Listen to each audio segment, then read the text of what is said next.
How do I use a lug wrench correctly? If you ever find yourself with a flat tire, knowing how to use a lug wrench is a skill every teenager should have. Let's break down the steps to make this task easy and safe.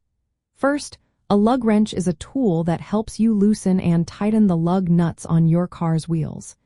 It usually has a socket that fits over the nuts, giving you the leverage you need. Before you lift the car, it is important to loosen the lug nuts while the tire is still on the ground. This is because the weight of the car keeps the wheel from spinning, making it easier to turn the nuts. Start by placing the lug wrench socket firmly over a lug nut. Turn the wrench counterclockwise to loosen it. If the nuts are really tight, you might need to use your body weight or even step on the wrench to break them loose. Just loosen them enough so you can turn them by hand later, but do not remove them completely yet. Once you have loosened the nuts, it is time to lift the car. Use the car jack to raise the vehicle until the flat tire is off the ground. Make sure the car is on a flat and stable surface, and always engage the parking brake for safety.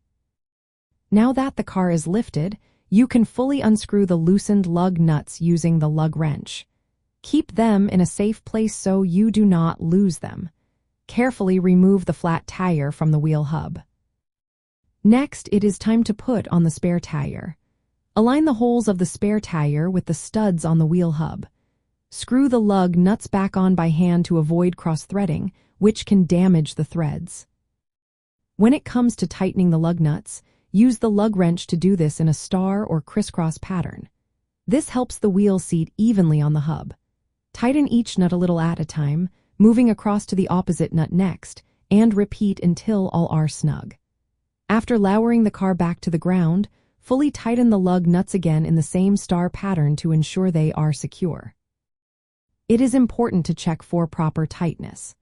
The lug nuts should be tight enough to keep the wheel secure, but not so tight that you risk damaging the studs or the wheel. If you have access to a torque wrench, use it to tighten the lug nuts to the manufacturer's recommended torque specification, which is often found in the car's manual. For teen drivers, here are a few tips. Always loosen lug nuts before lifting the car to avoid accidents. Use steady, controlled force when turning the lug wrench to prevent slipping or injury. Tighten lug nuts evenly to avoid wheel vibration or damage. If you are unsure about how tight the nuts should be, ask an adult or a professional for help. Lastly, practice changing a tire in a safe environment before you need to do it on the roadside. By following these steps, you can confidently and safely use a lug wrench to change a flat tire. This is an important skill that every young driver should master.